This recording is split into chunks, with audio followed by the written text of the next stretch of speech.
Welcome to LifeHeal, the future of holistic practice. So this podcast series is for holistic and complementary therapists and health coaches who are ready to evolve with the changing world of health and wellbeing.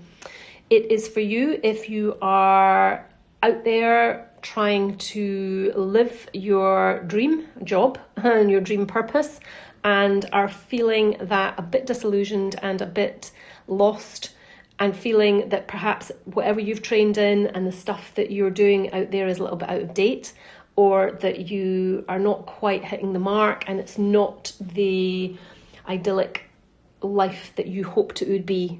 Perhaps you feel that you're not reaching people, you don't know how to reach people. Perhaps you've got your own treatment room and you're sitting there day after day and there's no clients coming in. This podcast is for you if that is the case. So I'm Sam, integrative health coach, therapist and co-founder of LifeHeal, and this series explores how integrative health, lifestyle medicine, social prescribing, digital health and multi-modality therapies are redefining what it means for holistic care and complementary therapies. Each episode is going to blend grounded insight, real-world strategies which can help you align with your own purpose and really find your position in modern healthcare and how you fit with this new healthcare that's coming in. And we're looking forward to spending time with you. If you're ready to dive in and explore the future of holistic practice, then hopefully we can keep you inspired, informed and aligned as the landscape of health continues to evolve.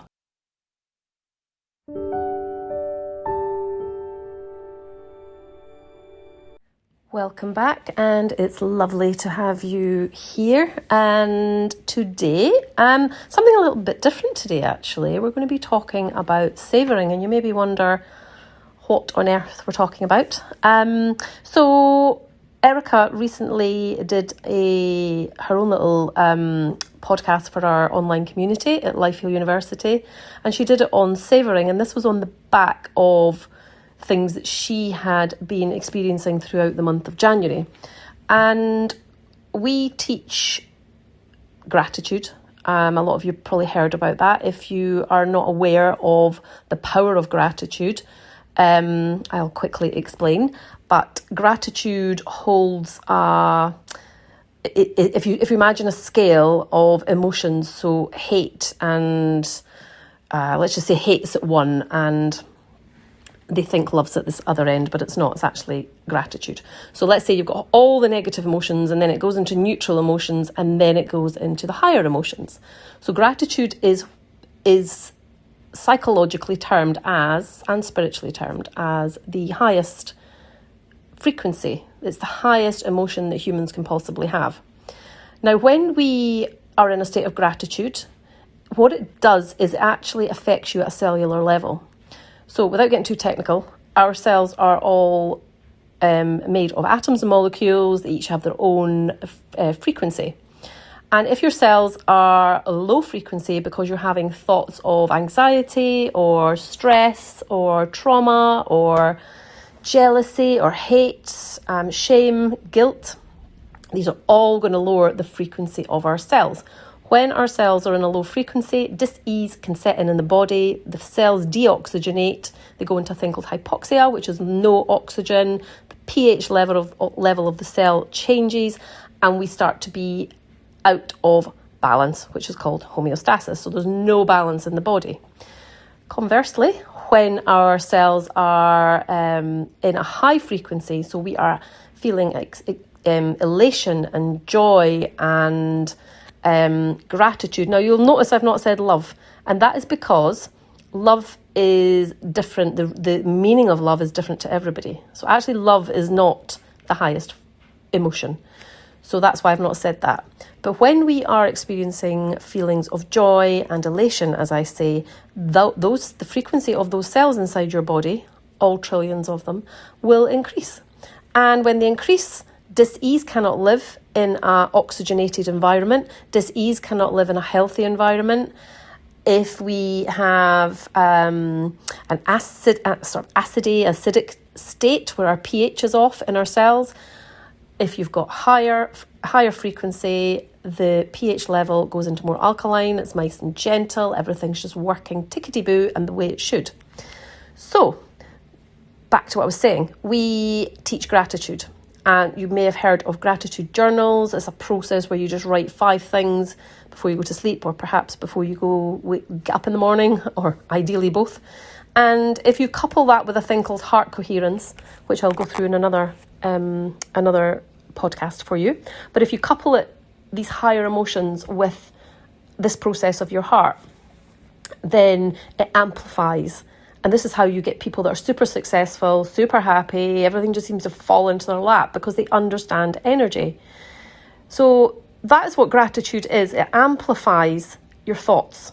So if you are walking along, you're thinking, so we're now, it's now February, so it's very, spring is sort of in there, isn't it? We're getting the first few signs. And for me, that makes me feel happy. I'm like, it's my favourite time of the year. I just love it when life is starting to be reborn. You can see lambs. We're in Somerset, so the lambing is very early compared to Scotland.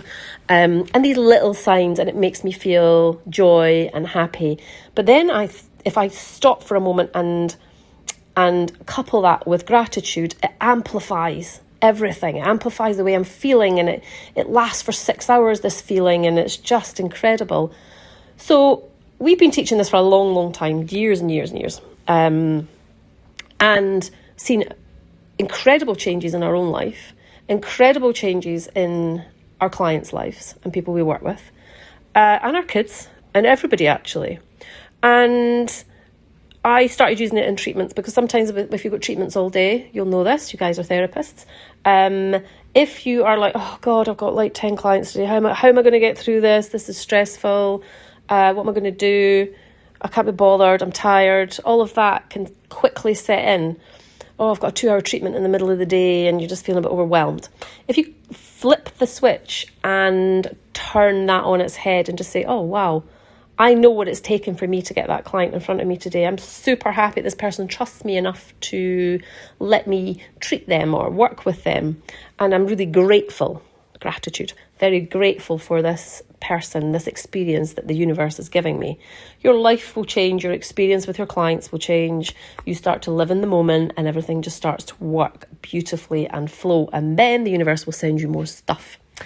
So I am going to finish up in a minute, and then I'm going to just stitch on to this podcast, the podcast that Erica has recorded for her own programs that she does, but also our university. And it is about amplifying gratitude. So we're taking it another level. And the way that she has uncovered and discovered to do this is by savouring each moment. And she talks about how to do that and her own experience over the past month. Now, obviously, I live with her, but even I listened to it and I was like, oh, would you mind if I pinch this for my audience over here? Because I think this is really, really relevant, because if you can savour each moment of not only your own personal life, but when you're with your clients, every interaction, whether it's on the phone, the email, the actually treating, the aftercare, if you're savouring it, something amazing happens. And I'm sure that if you're listening to this, you probably feel that you maybe could do with more clients, or perhaps you want to move into a different area. And this is the vehicle to do that. Gratitude and savouring combined is a powerful combination. So I'm going to sign off here, and feel free to pop any comments below. Let us know what you think. I will pass them on to her. And if Erica's listening, thank you for letting us pinch your podcast. Very much appreciated. And give it a try. Just notice how your body feels, how the client's responding to you when you change your energy, and let us know how you get on. So I'll sign off, and thank you for listening, and I will see you in the next episode, and good luck, and I hope you enjoy listening to Erica.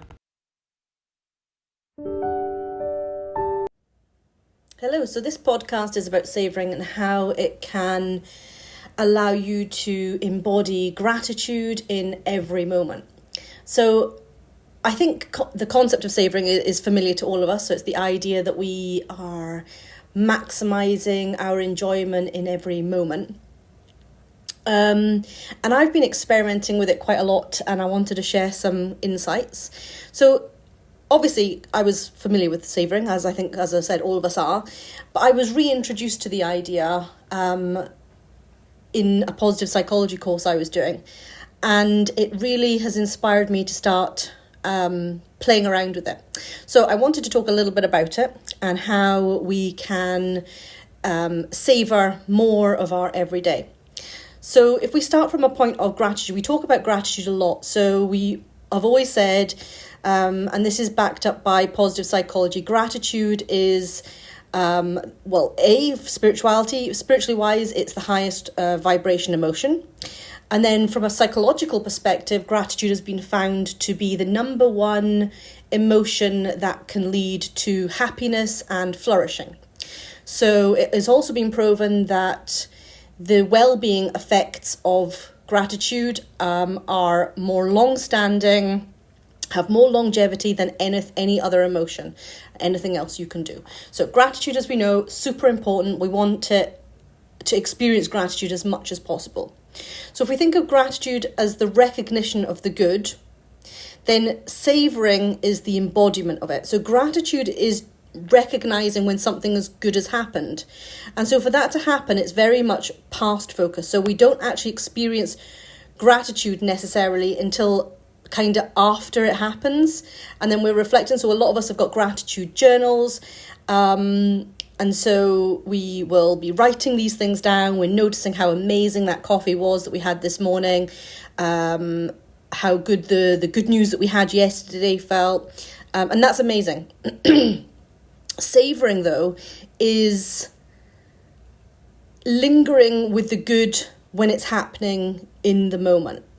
So savouring is the skill of noticing pleasure and, I think, maximising pleasure in every moment. It's the difference between grabbing a cup of coffee on the way to the office and taking the time to sit down with the coffee at the coffee shop to enjoy the purchasing experience, have an exchange with the barista, taking time to choose what coffee. Perhaps the barista offers you some insight into various different coffees that are available. You take the time to choose what your heart really desires. You enjoy the smells and the sounds of the coffee being made by the barista. And then you find yourself the perfect little spot in the corner of the cafe, somewhere amazing where you can either journal or you can people watch. And then you take that first sip of coffee, you feel the cup and between your fingers, the sensation of it, that first aroma of the coffee, the first sip, the warmth on your lips, the coffee flavour as it permeates around your taste buds. And it's just it's that whole enjoyment of being in the moment and how special that coffee was. It's a skill that I think a lot of us are not honing because of our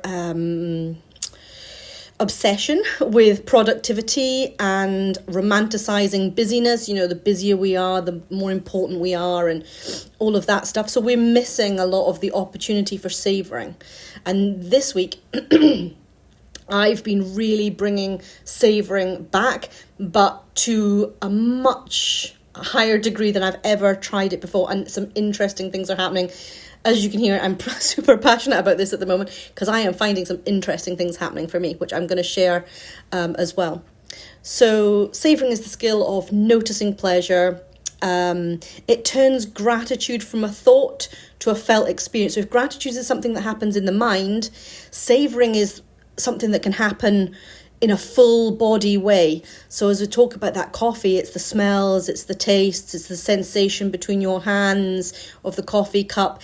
It's a full body experience. And so it's like gratitude, but like times 100. And what positive psychology says about savouring is it's about, and I love this, learning to metabolize good moments. So in allowing yourself in every single moment to metabolize, to feel it full body, with all of your heart, with everything in every cell of your body, not just rushing past each moment onto the next moment, onto the next moment.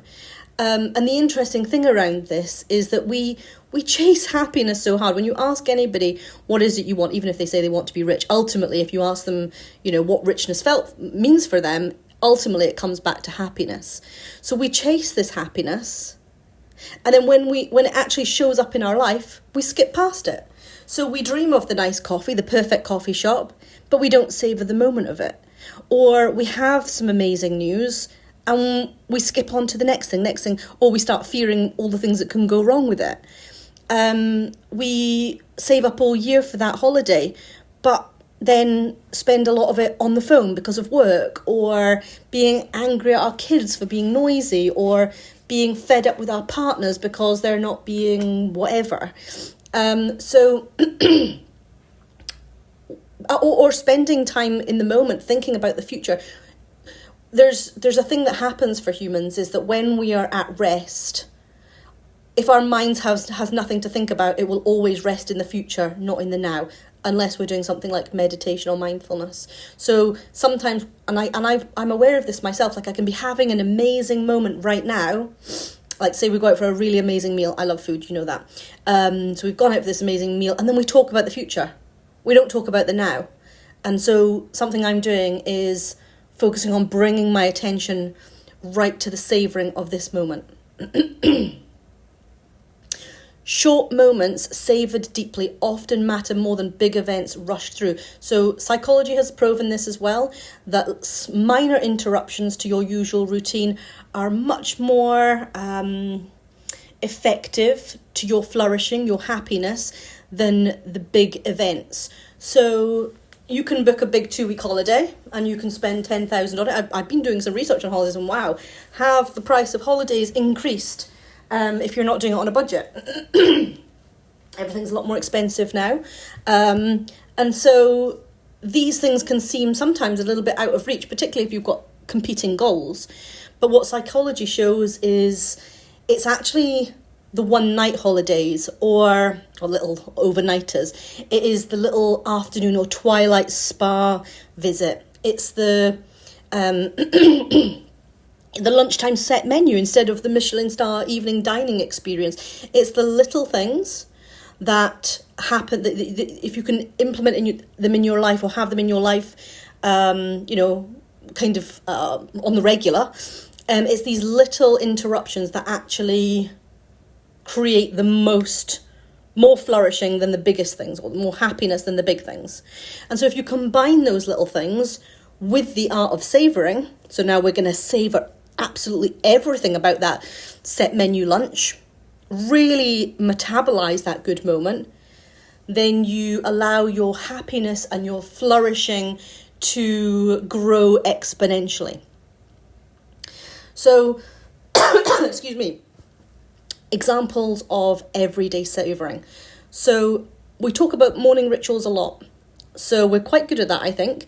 So it's really savouring that morning ritual. This isn't a morning ritual, this is a writing ritual. So I'm quite good at my morning rituals, but I've brought in something new, writing ritual. And so we've got this glass teapot, and I've got these two little sort of Japanese cups, and it sits on a little wooden thing. a little wooden, I don't know, saucer type thing, I suppose, a little board. And it's all just really lovely. And I picked those things because they made me feel calm and creative, and I love them. So alongside that, I bought myself some special tea, and I bought this from Tom's Studio, which is my favourite stationers. Local guy developed these pens. Going off on a tangent here. He developed these pens that were reusable forever.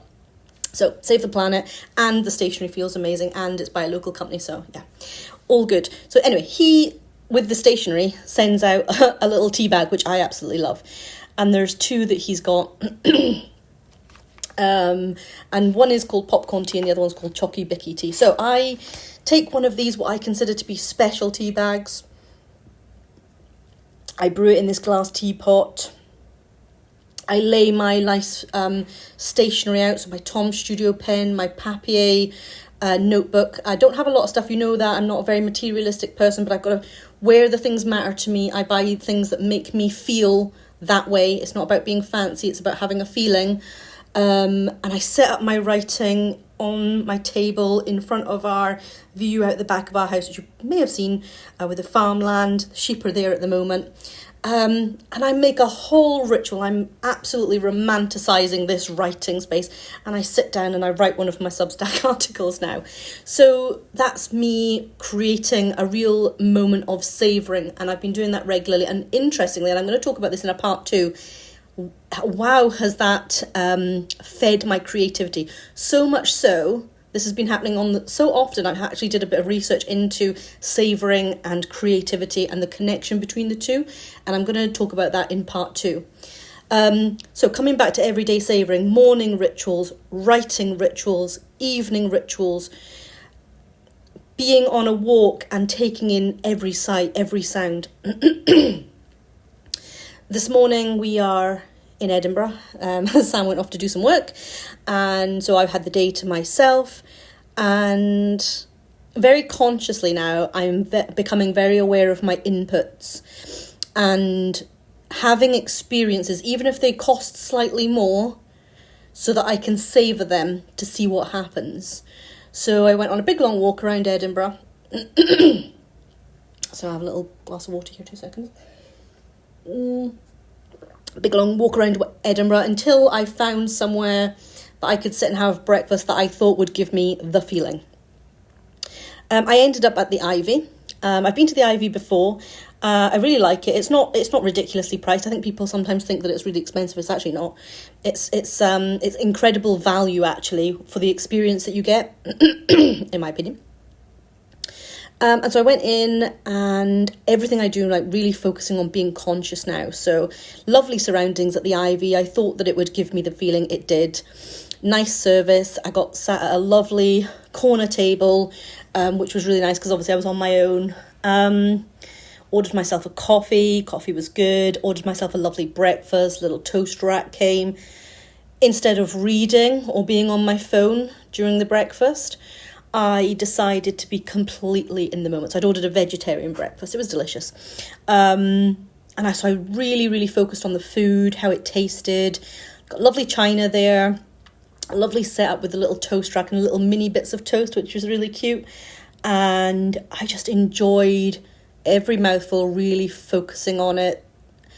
And then whereas I would usually just sort of like, that's me finished, pay the bill, off I go, I decided, I actually had a sort of rush of creativity around this idea of savouring. So I pulled out my notebook.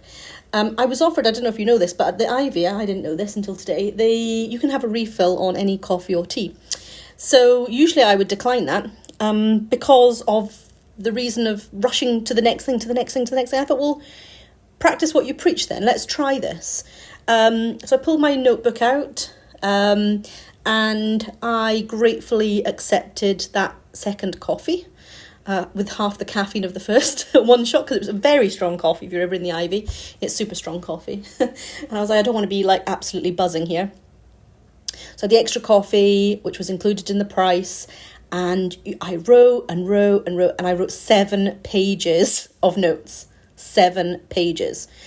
And as I said, I suddenly noticed, wow, when I am savouring things, what is happening directly afterwards is I'm having this real spike of creativity, which, as I said, led on to some new insight.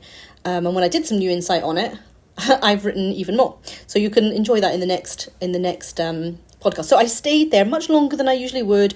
I enjoyed the second coffee, and I feel like as well,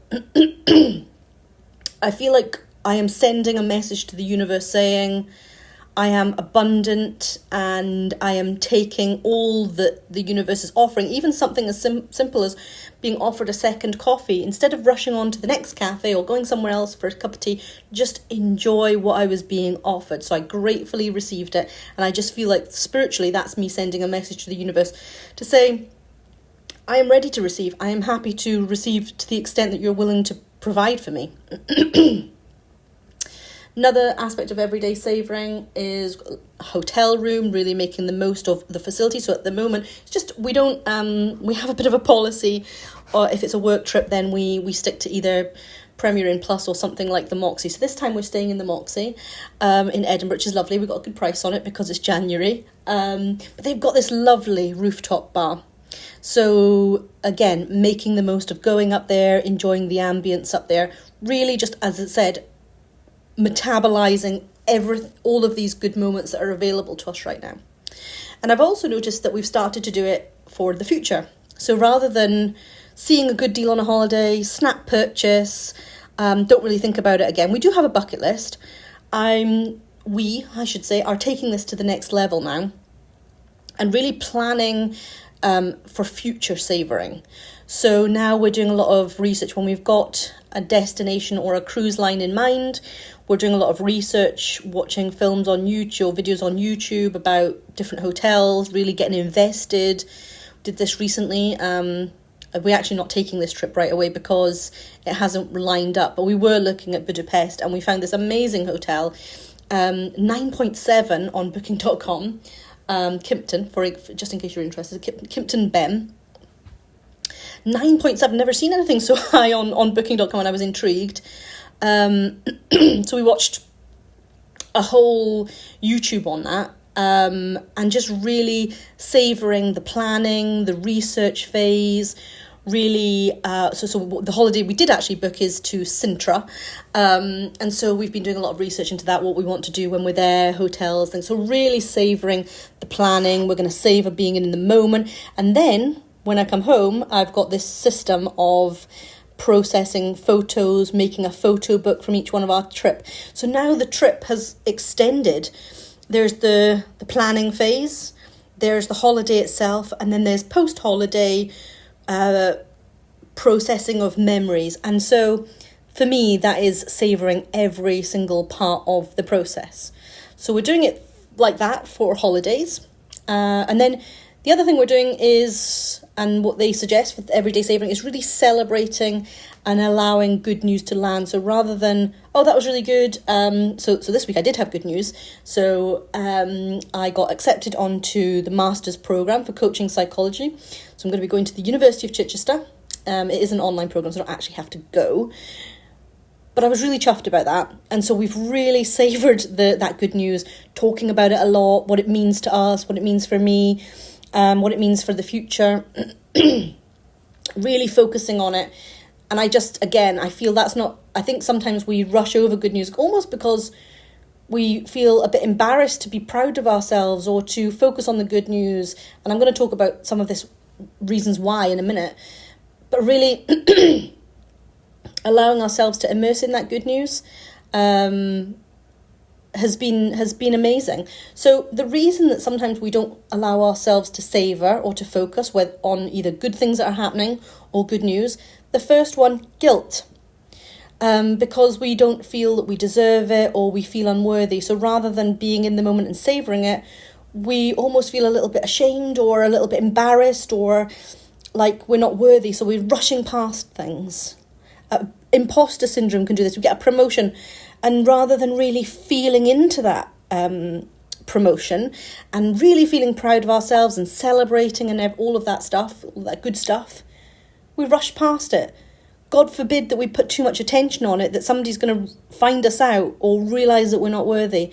So guilt or imposter syndrome can encourage us to rush past these experiences. The second one, I mentioned it a little bit earlier on, the romanticism of being busy or productive.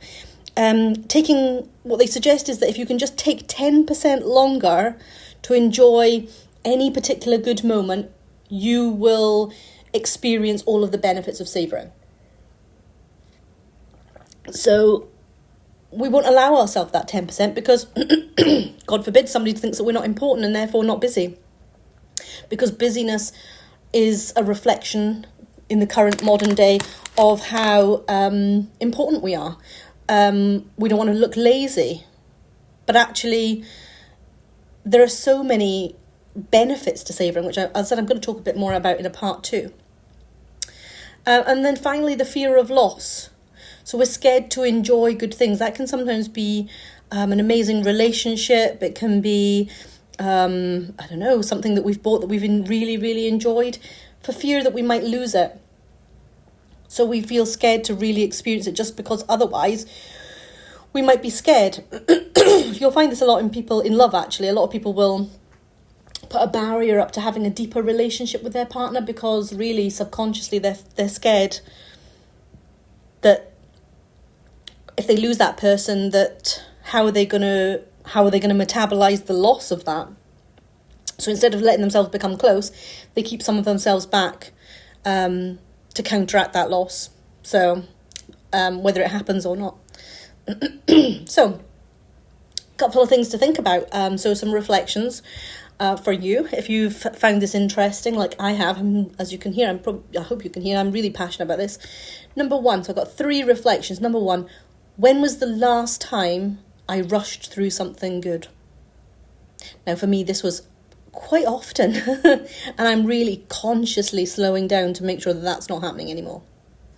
Number 2, what do I already enjoy but rarely notice? So these are the things where you can really, so for example, as I said, we're on a work trip at the moment. Maybe I would have rushed past this because it's a work trip, but there's actually a lot to be enjoyed here. I'm not actually the one working.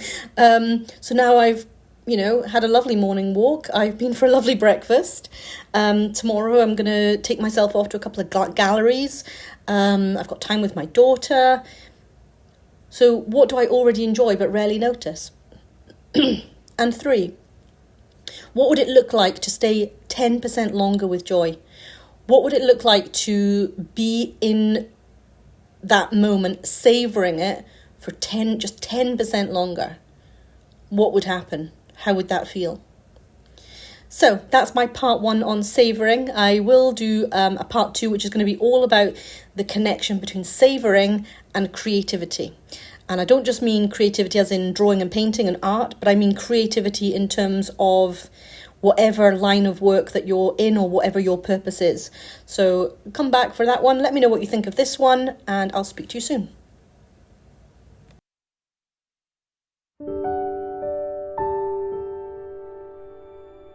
Just a quick one before we go. If you have enjoyed this podcast, you'd like to connect with Erica and myself and be part of our community, LifeHeal. We're on Instagram and on Facebook as the LifeHeal Journey. We've also got a website where you can find lots of free resources, blog posts and things like that. You're more than welcome to look us up. It's www.lifehealjourney.com. We have a Facebook group with over 1,000 people in it and beautiful souls, and you're welcome to come in and have a look around and chat to people. That is LifeHeal Lifestyle. And then finally, if you want to deep dive a bit more thoroughly, then we have LifeHealUniversity.com, and that is our online platform, and it's a subscription platform. It's £27 a month, and you get lots of different courses, meditations, there's a book club, and it's just a little bit more serious than the Facebook group. So you're welcome to reach out to us in any way you like. There is a contact section on our website, so if you've got any questions, we love to connect with people. So feel free to message us, give us a shout with your story, and we look forward to seeing you in the next episode.